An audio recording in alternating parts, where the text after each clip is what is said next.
When I was a teenager, I had a poem taped to my wall. Stick to your task till it sticks to you.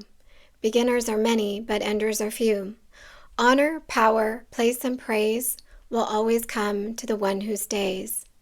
Stick to your task till it sticks to you. Bend at it, sweat at it, smile at it too. For out of the bend and the sweat and the smile will come life's victories after a while. It was meant to be motivational, and for a long time I believed it. I stuck, I endured, I smiled through things that I hated, thinking that if I just held on long enough, something good would come. And eventually it did feel like I won. I reached the goal, checked the boxes, stayed when others quit. But here's the thing that no one really told me. What's the point of winning a race if it turns out you were on the wrong course? That sense of victory I was promised, it didn't come. What came instead was burnout, and a kind of relief maybe, but also grief. Because the path that I stuck to wasn't mine. I didn't need to bend harder or sweat more. I needed to stop, to realign, to choose me. This video isn't about giving up. It's about what becomes possible when you stop striving, stop overriding, and start listening instead. I'm Julie, and I help women stop carrying everything, energize their feminine life force, and rebuild connection and teamwork at home and beyond. This is the other side of overdoing, and it changes everything. If you're already feeling the pull to stop carrying it all, I created something to help you start. It's called the Discernment Guide, and it's free. The link's in the description if you want to grab it now or come back to it later. And if this message resonates, I'd love it if you would like and subscribe. It helps more women find this kind of support when they're ready. Maybe you felt it, that moment when the life you've been managing suddenly feels like it's managing you. When the doing, the proving, the striving, it all stops working. Some people call it a midlife crisis. I call it something else, an invitation. Because once you felt that flicker, that moment when something in you starts to stir again, it's not just about the spark. That moment when you start to feel something again. Sometimes it's joy, sometimes restlessness, sometimes rage. But this video isn't about the crisis. It's about what happens after you've tasted life again. It's about what becomes possible when you stop going back, stop looping, and choose either the upgrade or the ending. It's about what you discover on the other side of choosing yourself, and why so many women never get there. For me, it started with dancing. One night I went out and reconnected with something I hadn't felt in years. Aliveness. I remembered what I loved before I became the one who held everything together. I came home from dancing lit up in a way I couldn't ignore. I had touched something real and me, and once it was lit, I couldn't put it back in the box. I even tried at first, but I was so exhausted from caretaking a down-and-out husband that when I chose to dance and connect with other people outside my normal realm, I felt alive. Choosing to dance again and make friends that didn't fit my normal environment, I was choosing myself. And my husband, he collapsed even more than he already had. My aliveness threatened the status quo of our marriage. I asked him to rise with me, to grow together, but he didn't want to. He wanted the version of me who had been in servitude.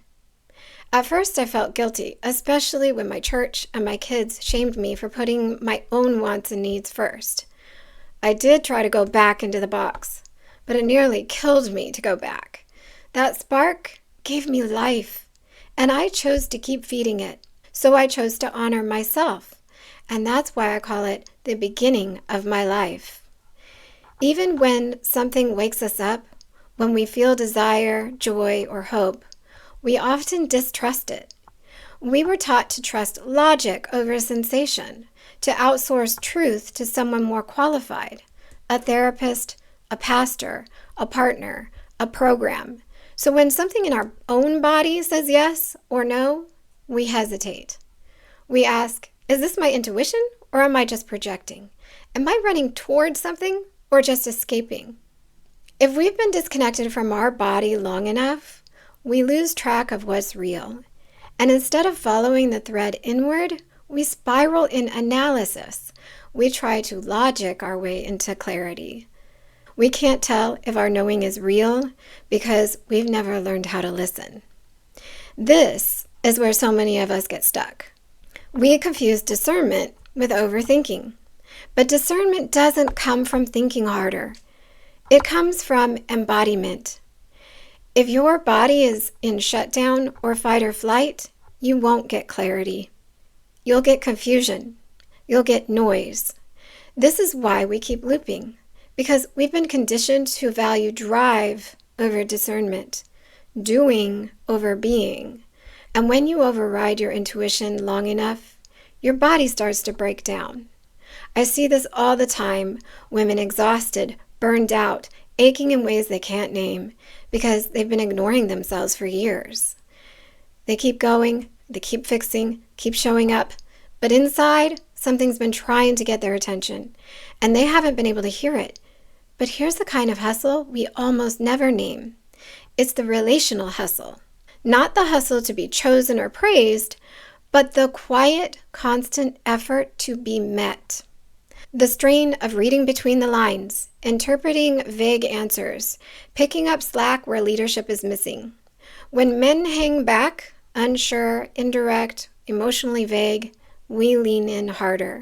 We do the planning, the emotional labor, the family execution. We hope that if we just keep going, they'll eventually appreciate us enough to start reciprocating. But they rarely rise because they're not being asked to. So we overfunction. We become fluent in everyone else's needs and illiterate in our own. And we call that love. No wonder we're exhausted. That's the cost of staying in relational dynamics where we are the only one holding the thread. Eventually something breaks, not just in the relationship, but in us. We find ourselves in a liminal space, not quite who we were, not yet who we were becoming.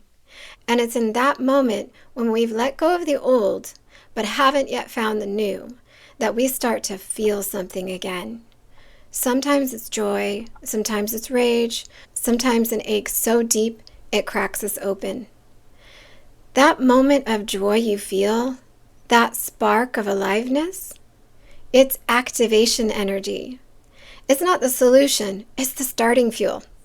In chemistry, that's the amount of energy needed to start a reaction, not to finish it, not to sustain it, just to start. And that's exactly what these moments of aliveness are. They give us just enough momentum to shift out of shutdown and begin again. But here's where many people go wrong. They chase the source of the spark instead of tending the ember it lit inside them. They look for it in a person, a job, a new obsession. This is where buying expensive things come in, or continuing an affair that initially lifts you out of your emptiness. And when we see someone going through that kind of wild, dramatic change, we scoff. We say it's a phase. We call them immature. But even if it's a misguided use of the flame, it's still the impetus that shocked them out of autopilot. It woke something up. But that's not where the flame lives. The ember is in you. And the moment you stop outsourcing it, everything changes. So what do we do instead of chasing? We slow down. We soften. We return to our bodies. And this is where we need to talk about aliveness. Not as adrenaline or hype, but as true inner vitality. Aliveness is high energy, yes. But people who finally feel the uplift often mistake it as a dopamine hit.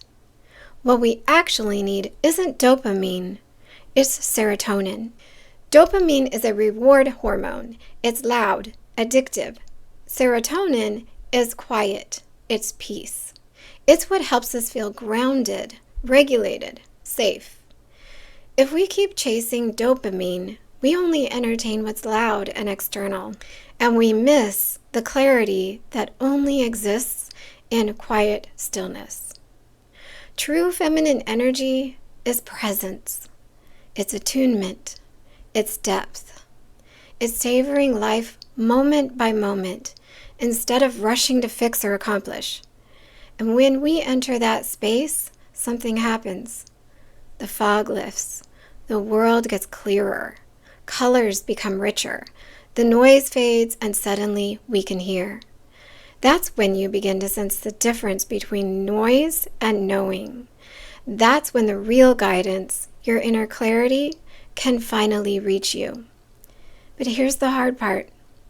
Don't try to make it make sense to people who want you to stay small. When I started talking about pivoting within dance, integrating the partner dynamics I was seeing with the deeper truths of how we relate, people thought I was leaving dance entirely. They didn't get it. They couldn't see that I wasn't abandoning the form. I was expanding the function. And they'd say things like, just keep doing what you're doing, thinking they were being supportive. But what I heard was, stay in your box. Don't evolve. Don't make it deeper than it needs to be. I wanted more. And while they thought they were comforting my dissatisfaction, what they were really doing was discouraging my growth. That's why the ember must be tended from within. Not everyone will understand what's lighting you up, but that doesn't mean it's not real. So if something has lit you up lately, don't shame it, don't chase it, and don't apologize for it. That spark is the beginning of everything. It's not your answer, it's your invitation. But you have to feed it. Come back to your body. Let your nervous system feel safe again. Stop running, stop striving, and start receiving. Because there is something more expansive, more beautiful, and more alive waiting for you on the other side of all that doing. And it's been yours the whole time. The only question is, will you tend the ember? So what does it actually feel like on the other side? When you stop overriding your body, stop collapsing your boundaries, stop apologizing for your desires, it feels clear. Like the noise is finally turned down, like your energy is finally yours again. Life becomes richer, not louder or flashier, but more attuned. The right things feel warmer, safer, more obvious. And the wrong things? You don't even second guess them anymore. What used to confuse you, where the energy felt mixed, where you were drawn in but something felt off, now becomes a simple, embodied, no thank you. That happened for me with a dance venue I used to go to all the time. Eventually, I just stopped feeling like I belonged. People would say, but everyone loves you there. I don't know why you think you're unwelcome. But I didn't feel welcome in my body, and that was enough. And now, I don't even care. I don't miss it, and I don't desire to belong where I once felt rejected. I used to go hoping to find a great dance. Now I bring one with me. I have a partner who explores new venues with me, and I no longer have to settle for whoever happens to be there. And recently, I didn't get to keep teaching my own dance class. It never took off the way that I had hoped. But then something unexpected happened. I became friends with another dancer, and now I get to assist her classes. After her partner left, I got to step in. Not from ambition, but from resonance. And it feels right. That's what it's like. You stop chasing what doesn't want you. You stop hustling for what you think you need. You stop pouring energy into things that offer very little in return. And for a while, that does create a void. It feels like nothing is happening, like you've lost more than you've gained. But then quietly, gently, something lands, like a butterfly. Not with fanfare, not with urgency, but with grace. Subtle synchronicities, whispers instead of fireworks, and you just know, this is for me. That's what it feels like on the other side of not striving, on the other side of letting go, of no longer fighting for what doesn't fit, of no longer trading your life force for crumbs. You don't fight for scraps anymore. You don't second guess the no. You trust the ember. You let it lead. And life starts to meet you right where you are, without making you shrink to be chosen or fight for what you can get. If you're feeling that shift, if something in you is ready to stop striving and start listening, You can download the free discernment guide below. And if you want support along the way, I'm offering free calls right now. Just space to breathe, reflect, and be supported. You don't have to figure this out alone. Let's walk it together.